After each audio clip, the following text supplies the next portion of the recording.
पाकिस्तान की तारीख का फैसला कुन लम्हा मई 2025। जब दुश्मन ने ललकारा तो फील्ड मार्शल आसिम मुनीर की क़यादत में पाक फौज ने न सिर्फ सरहदों का दिफा किया बल्कि दुनिया को ये दिखा दिया कि पाकिस्तान नाकाबिले शिकस्त है। ये सिर्फ एक जंग की जीत नहीं थी बल्कि पाकिस्तान की आलमी हैसियत की नई शुरुआत थी।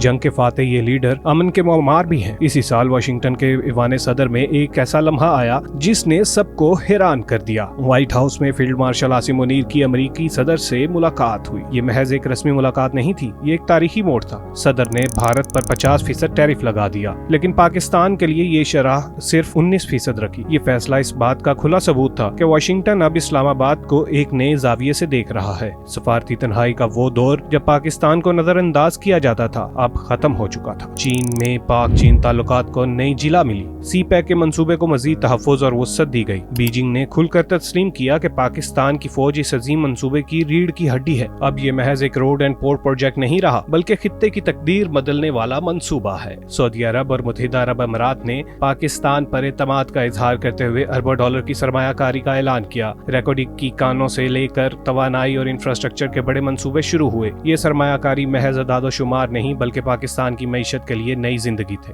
वो मईशत जो कभी जवाल का शिकार दिखाई देती थी अब उठ खड़ी हो रही थी। तुर्की और कतर के साथ दिफाई मुआहिदे हुए। जदीद टेक्नोलॉजी की मुंतकली और मुश्तरका जंगी मशकों ने पाकिस्तान की फौजी ताकत को मजीद बढ़ा दिया। ये ताउन साबित करता है पाकिस्तान को अब खित्ते में एक मजबूत और काबिल एतमाद पार्टनर समझा जा रहा है। ईरान के साथ ताल्लुकात में भी नया मोड़ आया। सरहदी सिक्योरिटी को मजबूत बनाया गया और तजारत में इजाफा हुआ। दिहाइयों से चले आने वाले अदम एतमाद की जगह अब अमली ताउन ने ले ली। यूरोप में भी पाकिस्तान के बयानिए को भरपूर पजीराई मिली। जहां कभी पाकिस्तान को महज एक सिक्योरिटी रियासत के तौर पर देखा जाता था, आज वहां पाकिस्तान की कुर्बानियों और खित्ते के अमन में इसके किरदार को तस्लीम किया जा रहा है।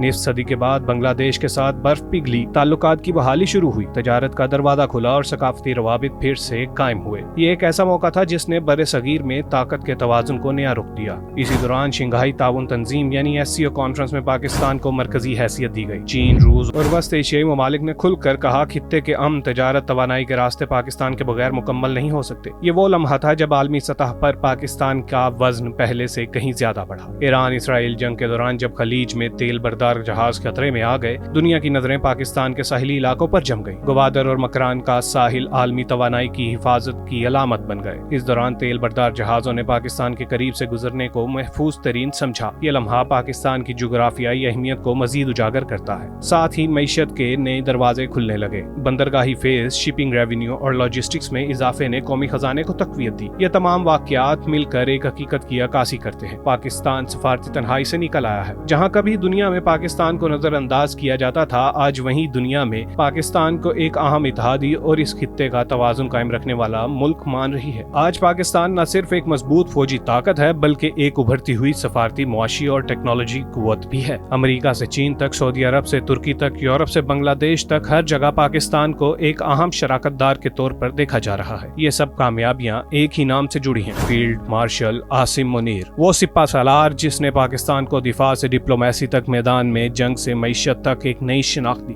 फील्ड मार्शल आसिम मुनीर की क़यादत में पाकिस्तान को एक नए और मौसर सिक्योरिटी, मुआशी और इंतजामी विजन के तहत इस्तेहकाम की तरफ गामजन किया गया। उन्होंने दहशतगर्दी के खिलाफ जामिया पॉलिसी के तहत ऑपरेशन नज़्म इस्तेहकाम का आगाज किया, जिसमें सिर्फ शिद्दत पसंद अनासिर को निशाना नहीं बनाया गया बल्कि उनकी मालियाती और सोशल मीडिया सपोर्ट नेटवर्क्स को भी तोड़ा गया। बलोचिस्तान में रियासत मुखालिफ तंजीमों, खसूसन बलोचिस्तान लिबरेशन आर्मी पर पाबंदी और टारगेटेड कार्रवाइयों के जरिए दाखिली सिक्योरिटी में नुमाया बेहतरी लाई गई। उनकी क़यादत में special investment facilitation council SIFC का क़याम अमल में लाया गया, जिसके जरिए अरब ममालिक से ज़राई, मादनियाती और इंफ्रास्ट्रक्चर मंसूबों में बराह रास्त सरमायाकारी मुमकिन हुई। बिलखसूस ज़राअत के शोबे में जमीनों में डिजिटल मैपिंग, मॉडर्न फार्मिंग और फूड सिक्योरिटी पॉलिसीज मुतारिफ करवाई गई। बतौर साबिक DG ISI और मिलिट्री इंटेलिजेंस, उन्होंने कौमी इंटेलिजेंस सिस्टम्स को जदीद साइबर टूल्स और तकनीकी सलाहियतों से लेस किया, जिससे मुल्क को हाइब्रिड वारफेयर और साइबर हमलों से महफूज रखने की सलाहियत में इजाफा हुआ। उनकी वाज़ेह हिदायत पर फौज को गैर सियासी किरदार तक महदूद रखा गया ताकि आईनी बालादस्ती और जमहूरी अमल की पासदारी यकीनी बनाई जा सके। साथ ही फौज के अंदर एहतसाब और शफाफियत के निज़ाम को मजबूत बनाया गया ताकि इदारा जाती पेशा वाराना मेयार बुलंद हो। कश्मीर के हवाले से उनका मौक़िफ़ दो टोक और रसूली रहा। जहाँ हर फोरम पर कश्मीरी अवाम के हक़ खुद इरादियत की हमायत की गई, इन तमाम इक़दामात के जरिए फील्ड मार्शल आसिम मुनीर ने यह वाज़ेह कर दिया कि पाकिस्तान की सलामती, मईशत और खुददारी एक मरबूत विजन के तहत आगे बढ़ सकती है, खामोशी से लेकिन मजबूती के साथ। पाकिस्तान जिंदाबाद, ख्वाज पाकिस्तान पाइंदा।